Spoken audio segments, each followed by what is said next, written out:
नमस्कार, SPT news में आपका स्वागत है। पेश है 23 दिसंबर सोमवार दोपहर 3:15 राजस्थान की 15 बड़ी खबरें। सबसे पहले एक नजर डालते हैं आज की हेडलाइंस पर। शिक्षा मंत्री बोले, राजस्थान में स्कूलों का शीतकालीन अवकाश 25 से। इनकम टैक्स छापे में पहली बार पकड़ा क्रिप्टो करेंसी खाता।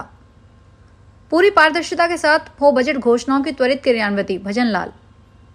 बिरला बोले, शादी व इवेंट के लिए भव्य होगा चंबल रिवर फ्रंट, शुरू होगा क्रूज। रिटायर होने के बाद 3 तहसीलदारों को मिला प्रमोशन। आदेश पदोन्नति समिति का गठन समय पर नहीं हुआ। अब नेम प्लेट पर लिख सेवानिवृत्त आरएएस।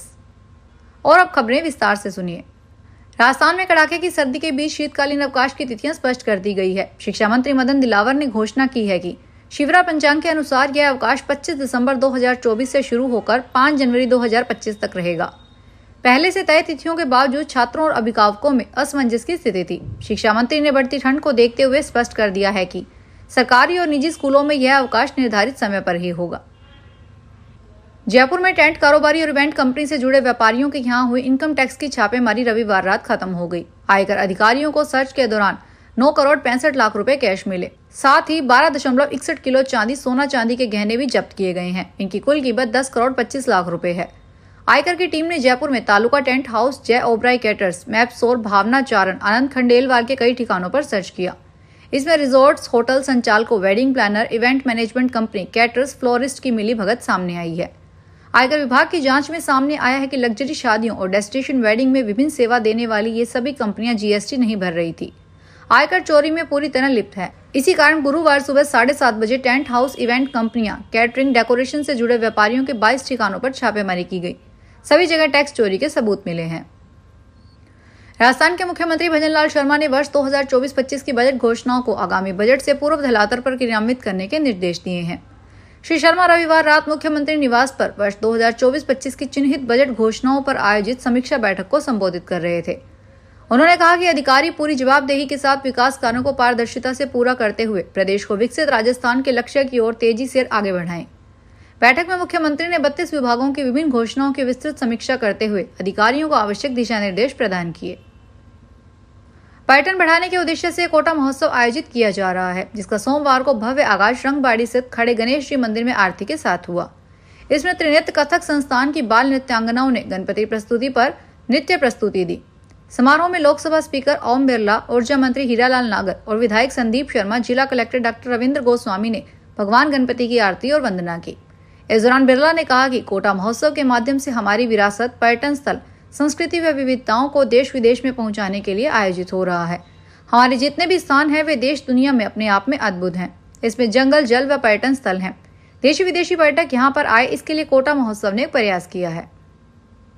राजस्थान राज्य कार्मिक विभाग ने 20 दिसंबर को आदेश जारी कर राजस्थान तहसील सेवा के 21 अधिकारियों को प्रमोशन दिया। इस लिस्ट में 3 तहसीलदार ऐसे हैं जो 20 दिन से लेकर 110 दिन पहले ही रिटायर हो चुके हैं। दरअसल पदोन्नति समिति का गठन समय पर नहीं हुआ।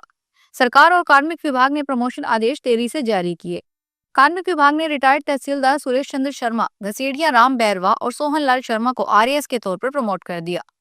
घसीडिया राम 31 अगस्त 2024, सोहन लाल 31 अक्टूबर 2024 और सुरेश चंद्र 30 नवंबर 2024 को रिटायर हो चुके हैं।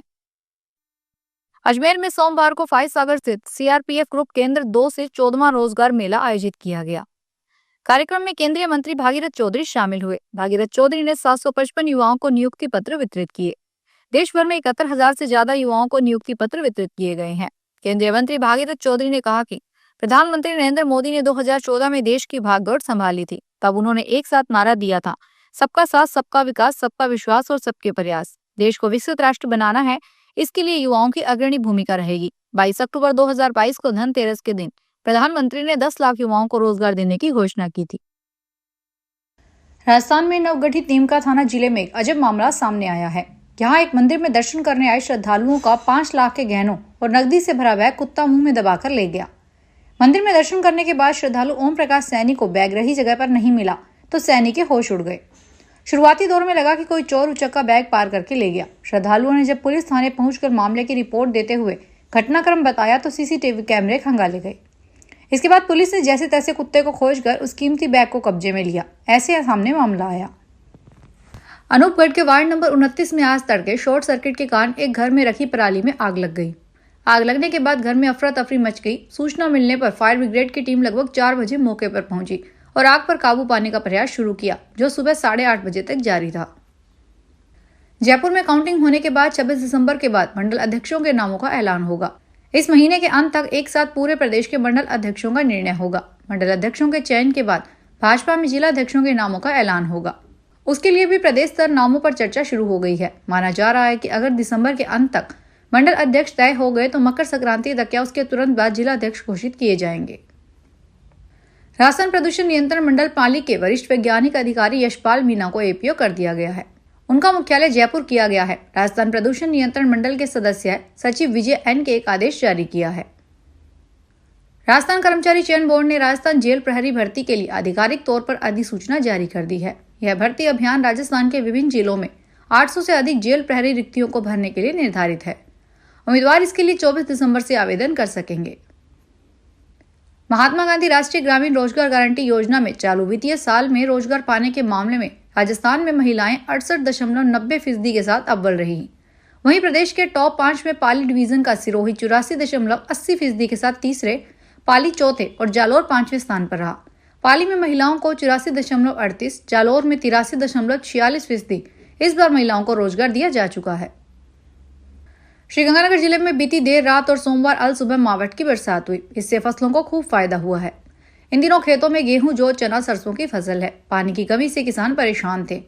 यह बरसात इन किसानों के लिए उपयोगी साबित होगी। इस बरसात से किसान खुश हैं। वहीं शहरी इलाके में मौसम बेहद सर्द हो गया है। हनुमानगढ़ जिले में बीती रात को मौसम ने करवट बदल ली। देर रात से रुक रुक कर जिले में हल्की बूंदाबांदी हो रही है। बूंदाबांदी के साथ तेज हवाएं भी चल रही है। मौसम विभाग के अनुसार पश्चिमी विक्षोभ के सक्रिय होने के चलते मौसम में बदलाव हुआ है। बरसात के साथ ही तेज हवाओं के चलते आम जन ठंड से जूझते नजर आए। स्कूली बच्चे भी सर्दी के गर्म कपड़ों के साथ बारिश से बचने के लिए हाथ में छाता लेते हुए नजर आए। बीकानेर में सर्दी की पहली बारिश के कारण सर्दी का एहसास कुछ बढ़ गया है। आज सुबह 9:15 बजे तक ही धूप नहीं खिल पाई है। स्कूली बच्चों को रिमझिम बारिश के बीच भी जाना पड़ा है, क्योंकि स्कूल में अर्धवार्षिक परीक्षा चल रही है। रिमझिम बारिश के साथ किसानों के चेहरे पर खुशी है। दरअसल खेत में खड़ी फसल को इस समय बारिश का इंतजार था। राजस्थान धरोहर संरक्षण प्राधिकरण के अध्यक्ष ओंकार सिंह लखावत ने नागौर जिले में बने 3 पैनोरमा का अवलोकन किया। लखावत ने जिले के खरनाल में वीर तेजाजी पैनोरमा, पीपासर में जम्भोजी पैनोरमा और जिला मुख्यालय पर वीर अमर सिंह राठौड़ पैनोरमा का निरीक्षण किया। लखावत ने अधिकारियों को पैनोरमा स्थलों के बेहतर रखरखाव के लिए हर संभव काम करने और राज्य सरकार की मंशा के अनुरूप इनके व्यापक प्रचार प्रसार प्राथमिकता देने के निर्देश दिए। फिलहाल इस बुलेटिन में इतना ही। फिर हाजिर होंगे बड़ी खबरों के साथ। अगर आप भी अपने आसपास की छोटी बड़ी और महत्वपूर्ण खबरों से अपडेट रहना चाहते हैं तो सब्सक्राइब कीजिए हमारे चैनल एसपीटी न्यूज को और प्रेस कीजिए बेल आइकन पर।